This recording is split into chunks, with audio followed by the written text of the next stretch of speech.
Queridos amigos e amigas, é uma satisfação, uma alegria para mim, para a Vaninha, estarmos com vocês novamente nessa noite. A todos que estão vindo hoje pela primeira vez, sejam bem-vindos.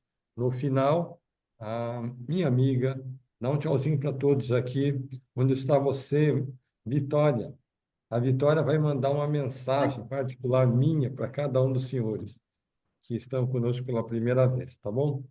Gente, a mensagem que eu vou falar sobre nessa noite eu citei ontem uma mensagem que eu compartilhei na igreja de manhã, que é a respeito da conversão. E a conversão não é um momento único que acontece na vida do homem ou da mulher, mas a conversão é um processo contínuo, em diferentes fases, diferentes momentos, nós temos um grau de conversão maior. Então, não importa se você é uma criança, como o Eric, que tem 12, 13 anos, não importa se você é um jovem, um adolescente com 20 anos, se você tem 30, 40, 50, 60, não mais. Em cada momento da vida, Deus espera que tenhamos um grau mais profundo de conversão. Por quê? Está escrito lá em 1 Coríntios 15. Quando eu era menino, eu falava como um menino, eu agia como um menino, mas depois me tornei homem, e daí deixei as coisas de menino para trás. Então, cada um dos amigos que estão aqui, certamente, desde a sua infância, sua adolescência, já tinha uma afinidade com as coisas espirituais, consciente ou inconscientemente. Você já tinha uma conexão divina, você já seguia o Espírito Santo, você já era uma pessoa diferenciada, as pessoas notavam que você tinha um comportamento, um pensamento, uma atitude diferente, e tudo isso aí é influência do Espírito Santo. Eu fico feliz de ver aqui que nós temos uma gama de participantes, e conforme eu falei há pouco, vai desde crianças, jovens, adultos e pessoas já numa fase mais avançada da vida. Mas por quê? Porque Deus ama, conhece e Ele cuida individualmente de cada um dos filhos, até mesmo quando nós não percebemos, notamos ou sentimos a sua presença.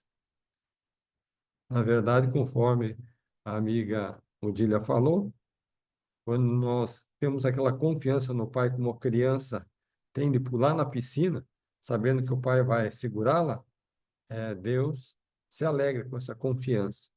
E daí, de fato, ele vai nos acolher, vai nos segurar e vai nos ajudar a vencer os caminhos, os desafios, os dilemas, as aflições, as angústias, as adversidades, pois ninguém, nem mesmo o Salvador Jesus Cristo, esteve ausente de sofrimento nessa vida.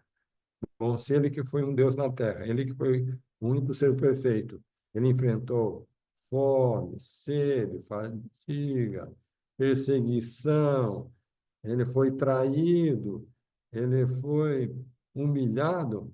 Imagine eu e você. Então, somente com a força que vem do próprio Senhor é que nós temos a condição de superar e vencer todas essas provações. Então, essa é a mensagem que eu deixo com todos, em nome do Senhor Jesus Cristo. Amém. Olá, boa noite a todos. É um prazer estar aqui com vocês. E hoje o nosso tema vai ser para responder a pergunta da Karina da semana passada. Então, nós falamos sobre uma escritura no finalzinho, né? De João 14:2, que diz assim: Na casa de meu pai há muitas moradas. Se não fosse assim, eu vou-lo teria dito: Vou preparar-vos lugar. Então, é Jesus Cristo falando que na casa do Pai Celestial tem muitas moradas, muitos lugares para nós irmos após, para ficarmos, vivermos na eternidade.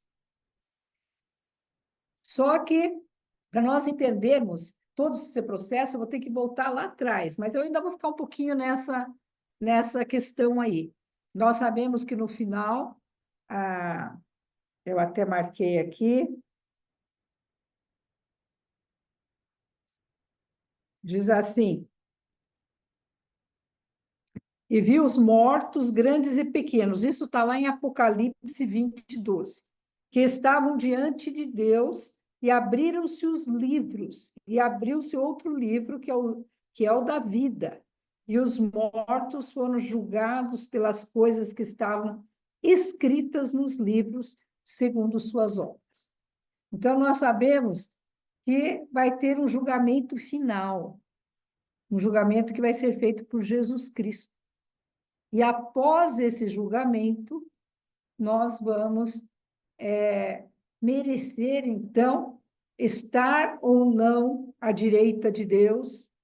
E se nós estivermos entre aqueles que foram os fiéis a Deus nesta vida, nós herdaremos o maior grau de glória, que seria uma dessas moradas, a morada onde Deus e Jesus Cristo habitam. Então, o objetivo, tanto do pai quanto do filho, é que todos os seus filhos voltem para morar nessa morada, que é o reino celestial, que é onde Deus e Cristo habitam. E é para lá que nós todos deveríamos ir. Mas o Pai Celestial nos deixou aqui nessa terra com o livre-arbítrio, com a liberdade de escolha. Então, nem todos vão escolher fazer as coisas para merecer esse mais alto grau no reino celestial. Então, vão para outras moradas, de acordo com as suas obras. Então, o Pai Celestial tem um lugar de glória para todos os seus filhos. É um lugar de glória. Todos vão para uma morada de glória. Agora, a sua glória pode ser maior ou menor, e os privilégios podem ser maiores ou menores de acordo com as suas escolhas aqui nessa terra. Então, a gente recorda, vai lá atrás, na nossa vida pré-mortal. Tem uma escritura aqui, que está em Jeremias 1,5, que diz assim, assim veio a mim a palavra do Senhor dizendo, isso que era o profeta Jeremias, lá do Velho Testamento, que está falando. Antes que te formasse no ventre, te conheci, e antes que saísses da madre, te santifiquei, e as nações te dei por profeta. Então, o Senhor está falando para esse profeta Jeremias que antes da fundação do mundo, quer dizer, antes que Deus criou esta terra, o Senhor já conhecia Jeremias. Por quê? Porque Jeremias é um filho do nosso Pai Celestial e ele foi chamado ainda nessa vida pré-mortal, onde ele vivia com Deus, para ser um profeta aqui na terra, na época do Velho Testamento. Então, cada um de nós, somos filhos de Deus. Nós vivíamos com Deus num lugar chamado pré-existência, uma vida antes desta. E lá nós éramos espíritos, não tínhamos um corpo de carne e ossos como temos agora. Nós éramos espíritos. E nesse lugar, nosso progresso, nós progredimos, sim, mas demoradamente e não até um certo limite, até um certo ponto, porque nós não poderíamos entender todas as coisas, porque nós não tínhamos um corpo, não poderíamos passar fome, dor, sofrimento, alegria, que o corpo nos dá. Então, o Senhor queria que nós nos tornássemos como o nosso Pai. Nós víamos que o nosso Pai Celestial tinha um corpo imortal. Toda vez que eu falo isso, as pessoas perguntam, que corpo é esse? Quando Cristo ressuscitou, no terceiro dia, ele ressuscitou com um corpo imortal. Ele não estava mais com aquele corpo sujeito a dor, fome, sofrimento, que ele estava aqui na Terra. Ele ressuscitou com um corpo imortal. E é um corpo espiritual, sim. É um corpo... só que é uma matéria mesmo. E não é só espírito, mas é um corpo diferente desse que nós temos agora. Não diferente na aparência, mas é diferente que aqui nós somos sujeitos à dor, a sofrimento, sujeito a doenças. Todas essas coisas, o corpo o imortal já não tem. Não vai ser sujeito à doença, não vai ser sujeito à morte, nada disso. Então, o Pai Celestial tem um corpo assim e queria que os seus filhos espirituais também obtivessem um corpo. Essa era uma das razões para ele construir esta terra. Uma segunda razão, ele queria provar a nossa fé. Nós tínhamos que crescer em fé diante de Deus e provar a nossa obediência ao Pai Celestial, estando longe dele. Então, por isso, quando viemos para a Terra, passamos por um véu de esquecimento. A gente não lembra da vida pré-mortal. As pessoas, se você perguntar aqui, que alguém lembra da sua vida pré-mortal? Ninguém vai lembrar, porque nós passamos por esse véu do esquecimento para vivermos pela fé. Porque se a gente não tivesse passado por esse véu, a gente ia lembrar de nossa vida, de todas as conexões, todas as pessoas com quem nos relacionamos na vida anterior, e isso ia atrapalhar o nosso progresso aqui. O propósito de estarmos aqui é ser desvirtuado. Então, para não que isso não acontecesse, nós nos esquecemos. Mas o Pai Celestial não nos abandonou. Então, as pessoas às vezes pensam, então vocês viemos para a Terra, não nos lembramos da vida pré-mortal, e Deus nos abandonou aqui? Não. Ele construiu uma linda terra, maravilhosa, na minha opinião, para todos nós usufruirmos, e ele nos enviou para cá em família. Todos deveriam nascer num lar onde existe um pai e uma mãe que cuidariam daquele filho do Pai Celestial com todo amor e carinho, e não acontece com todos, infelizmente, mas esse foi o plano de Deus, que o homem e a mulher se casassem e trouxessem os filhos do Pai Celestial para esta terra, em um lar onde o evangelho seria ensinado. Então, o Senhor deixou para nós as Escrituras, para que nós pudéssemos aprender sobre Deus. Ele nos deixou profetas, desde lá do Velho Mundo, Velho Testamento, até o tempo de Cristo, e atualmente profetas para nos dirigir, para nos instruir. O Senhor também nos deu a oportunidade de nós termos contato com Ele através da oração. Então, nós podemos nos aproximarmos de Deus, pedirmos, agradecermos através da oração, e também Ele deixou aqui na Terra o Espírito Santo para também nos conduzir. Então, o Espírito Santo é um personagem que não tem um corpo, gente.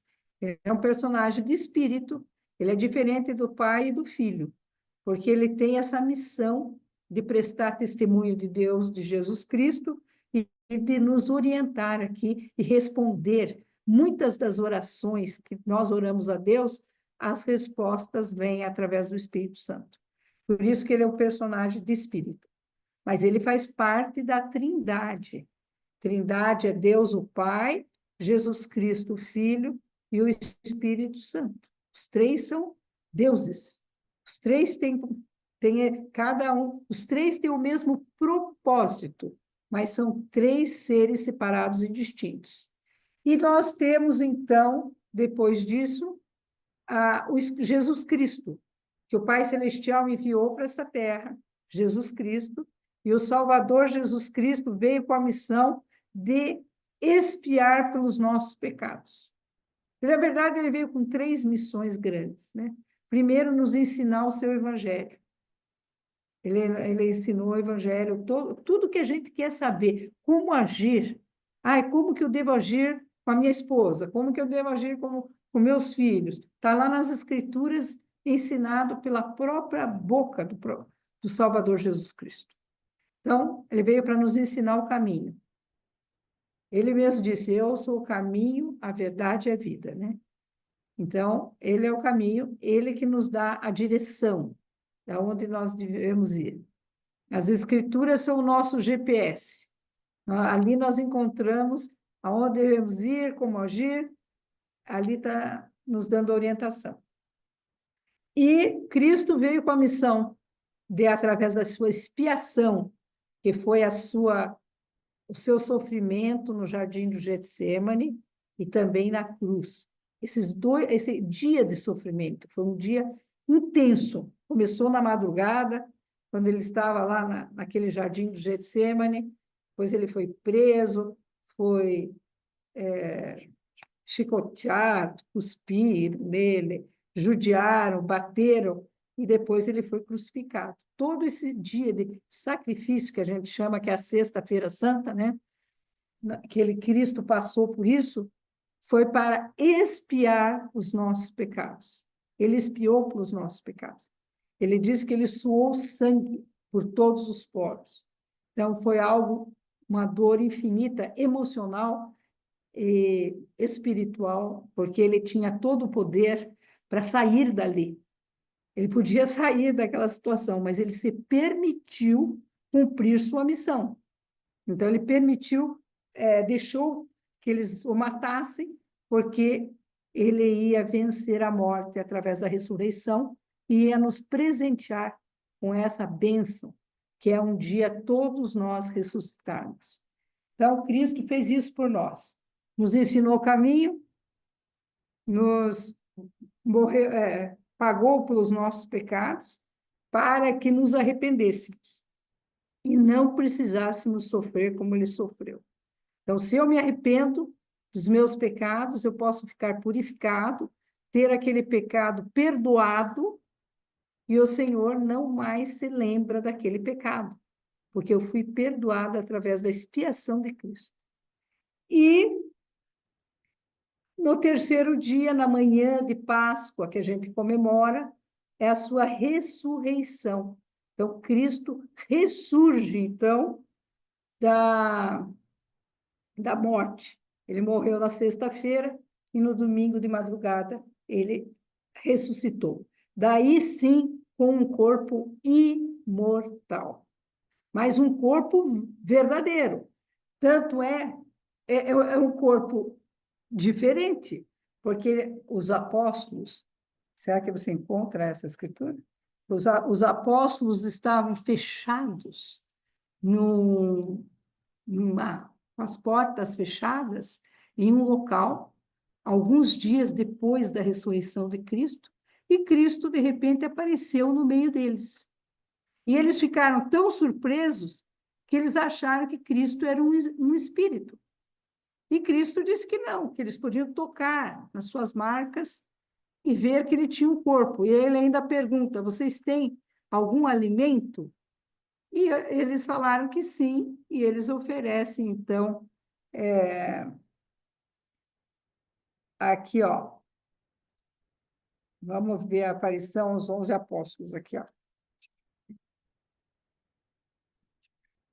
Na noite de domingo da ressurreição, Jesus apareceu aos discípulos que estavam reunidos a portas fechadas, mas Tomé não estava presente.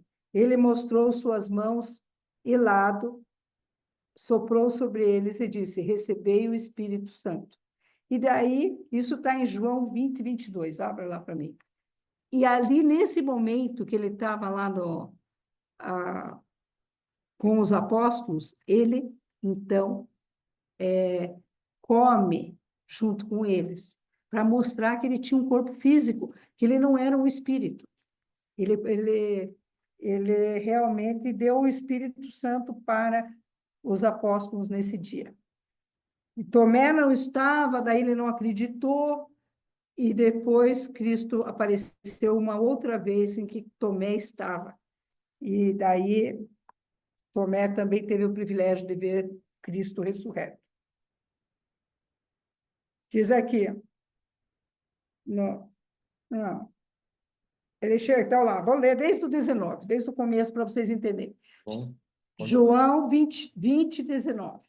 Chegando, pois, o entardecer daquele dia, o primeiro dia da semana, e fechadas as portas, onde, com medo dos judeus, se achavam os discípulos, chegou Jesus e pôs-se no meio e disse-lhes: paz seja convosco.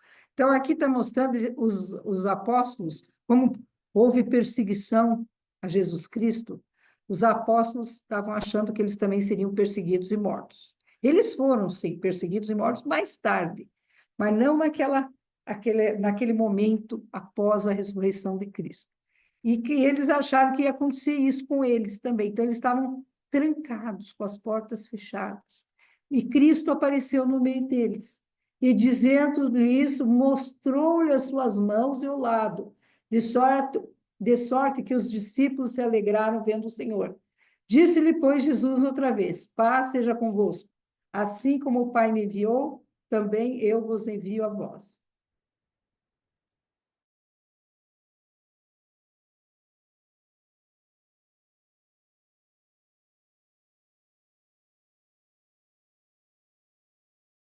Fala aqui aonde que está. Não, eu acho que é só fala na outra vez. Não é nessa aí. Bem, de qualquer maneira, tem a outra escritura que ele pergunta, porque ele teve várias aparições para os apóstolos após a sua ressurreição. E também apareceu para mulheres também. As mulheres foram as primeiras a ser testemunhas da ressurreição de Jesus Cristo. Então, Cristo ressuscitou, rompeu as cadeias da morte e nós temos esse privilégio também de ressuscitarmos, porque foi uma dádiva, um presente, um dom que Cristo nos deu. Então, vai chegar o dia em que todos nós ressuscitaremos. Voltaremos a viver com um corpo imortal também. Agora, nós estamos aqui nessa terra com esse propósito de desenvolver a fé, de obedecer os mandamentos de Deus, de progredirmos espiritualmente e nos tornarmos semelhantes a Jesus Cristo. Essa é a nossa meta. E cada dia, tentarmos ser mais parecidos com o nosso Salvador Jesus Cristo. E nós ficamos aqui por esse período onde vamos desenvolver a fé, guardar os mandamentos e receber esse corpo, para que esse corpo possa um dia ser ressuscitado. Agora, depois da nossa vida, chega uma hora que ficamos velhinhos, morremos, outros morrem na infância, outros na adolescência, outros na juventude ainda, e outros com 80 anos, 90, alguns chegam aos 100 anos, mas é um período pequeno de tempo comparado com a eternidade. É um período pequeno. Eu sempre costumo dizer, como temos novos aqui, vou repetir, é um copo de água no oceano. Então, imagine vocês com um copinho de água, jogar aquela aguinha no oceano. Esse copo d'água é a nossa vida. Nossa vida é muito curta. Mesmo que vocês vivam 100 anos, ainda ela é muito curta comparado com a eternidade. É quase nada. E na eternidade, só que tem algo importante. Toda a nossa vida na eternidade vai ser reflexo da nossa vida aqui na Terra. Tudo que eu fiz, todas as minhas escolhas, vai trazer consequências eternas. Então, nós temos que ficar atentos. E nós não falamos aqui, mas tem ainda o Satanás com os seus anjos, que foram aqueles que na pré-existência, não aceitaram o plano de Jesus Cristo, não aceitaram o plano de Deus, foram expulsos e estão aqui na Terra com o único objetivo de nos desviar do caminho do Senhor. Então, o único objetivo de Satanás e suas hostes, que são muitos, muitos mesmo, é um número imenso, o único objetivo deles é que nós possamos... Aqui estou perguntando se nós já estivemos na Terra antes. Não, não foi na Terra. Foi num outro mundo pré-mortal, num outro local. Um mundo espiritual onde Cristo como o construtor e o Pai Celestial como arquiteto, arquitetaram todo o plano de construção dessa terra para nos enviar para cá. Então, nós não estávamos numa outra terra, mas estávamos num outro local sim, que na presença de Deus. Vivíamos na presença de Deus. Como? E cada um é você mesmo. Você não era uma outra pessoa, um animal, um bicho, uma árvore. Você era você mesmo. É, o teu espírito. Gente, hoje nós temos o corpo que forma a nossa alma. O que que é a alma? É o espírito e o corpo juntos. Então, o espírito que estava na pré-existência veio e habitou num corpo, um tabernáculo aqui físico. Então, nós precisamos, nós somos, a hora que nós morremos, o nosso corpo vai para o cemitério, não é isso? Vai ser enterrado lá o nosso corpo, mas o nosso espírito é eterno, não morre. Nós iremos, então, não para aquela vida pré-mortal, onde está Deus, não.